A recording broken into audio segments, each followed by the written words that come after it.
झारखंड में हेमंत सोरेन ने मुख्यमंत्री पद की शपथ ले ली है, लेकिन महाराष्ट्र का मुख्यमंत्री कौन होगा, इस पर आज औपचारिक फैसला होने की उम्मीद है। एकनाथ शिंदे के सीएम पद की रेस से हटने के बाद यह तो लगभग तय है कि महाराष्ट्र का नया मुख्यमंत्री बीजेपी का होगा, लेकिन उससे पहले मुंबई से लेकर दिल्ली तक बैठकों का दौर लगातार जारी है। आज रात 9 बजे दिल्ली में प्रफुल्ल पटेल, अजीत पवार, देवेंद्र फडणवीस, एकनाथ शिंदे की प्रधानमंत्री नरेंद्र मोदी और अमित शाह से मुलाकात होने वाली है। मीटिंग में शामिल होने के लिए एकनाथ शिंदे ठाणे से दिल्ली के लिए रवाना हो गए हैं। इसी बैठक में मुख्यमंत्री के नाम और मंत्रिमंडल के स्वरूप पर फाइनल मोहर लग जाएगी। आज ही की बैठक में यह भी तय हो जाएगा कि किस पार्टी को मंत्रिमंडल में कितने पद मिलेंगे। क्या महाराष्ट्र के पास इस बार भी दो डिप्टी सीएम होंगे, तो वो कौन होंगे? ये तमाम तरह के सवाल हैं जो लगातार घूम रहे हैं, तो इनके भी जवाब मिलने की आज रात की मीटिंग के बाद बहुत हद तक उम्मीद है। महाराष्ट्र में प्रचंड बहुमत मिलने के बाद सरकार गठन में हो रही देरी को लेकर विपक्ष लगातार सवाल उठा रहा है, लेकिन बीजेपी के मुताबिक महायुति में सब कुछ ठीक है और मुख्यमंत्री पद को लेकर किसी भी तरह का कोई विवाद नहीं है। बीजेपी नेता सुधीर मुनगंटीवार ने कहा कि देवेंद्र फडणवीस महाराष्ट्र के अगले मुख्यमंत्री बन सकते हैं और शपथ ग्रहण समारोह की तैयारियां शुरू कर ली गई हैं।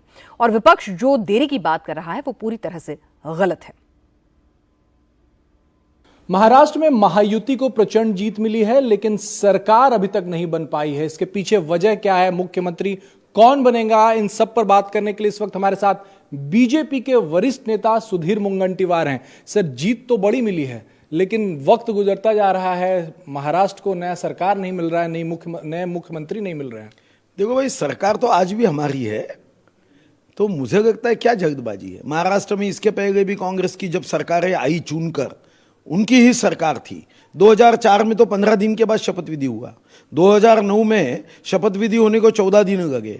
हमारा शपथ विधि 2014 में 19 अक्टूबर 2014 में हमारे चुनाव के नतीजे आए और 31 अक्टूबर 2014 में हमने शपथ ली 11 दिन के बाद।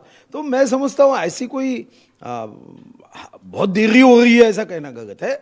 ये शपथ विधि जनता को समर्पित है, तो ये शपथ विधि लेते समय सबकी इच्छा है कि बड़ा कार्यक्रम होना चाहिए।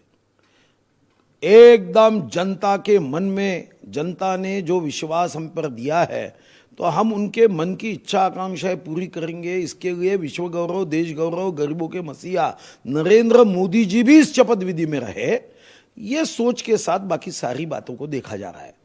और इसके लिए जैसा वानखेड़ स्टेडियम में करना है, तो वहाँ टेक्निकल कुछ अड़चने हैं। माननीय प्रधानमंत्री जी आएंगे, वहाँ कुछ शादियाँ हैं, तो शादियों की वजह से वहाँ सिक्योरिटी के प्रश्न उपस्थित हो रहे।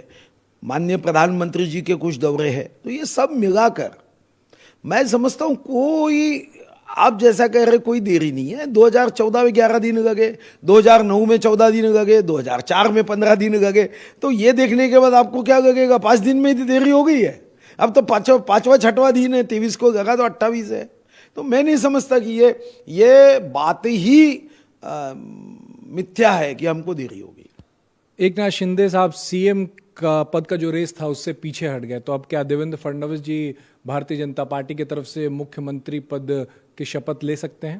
देखो, हमारे पार्टी में विश्व गौरव, देश गौरव नरेंद्र मोदी जी और हमारे राजनीतिक चाणक्य अमित भाई, ये अपने बाकी सहकारियों के साथ बैठकर निर्णय करते हैं, नाम तय करते हैं। तो मुझे लगता है कि वो उनका अधिकार है, उस अधिकार पे हमने अपना कुछ मत व्यक्त करना तो ये उचित नहीं होगा। हाँ, ये बात सही है कि जो वातावरण है उसमें दूसरा कोई मुख्यमंत्री बनेगा ऐसा मुझे नहीं लगता। मुख्यमंत्री बीजेपी से ही, और देवेंद्र जी, ऐसा जो वातावरण है उसमें ऐसा लगता है कि वही बनेंगे। प्राइम मिनिस्टर माननीय मोदी जी की दूसरी चॉइस हो सकती है, ऐसा कभी हम सोच भी नहीं सकते।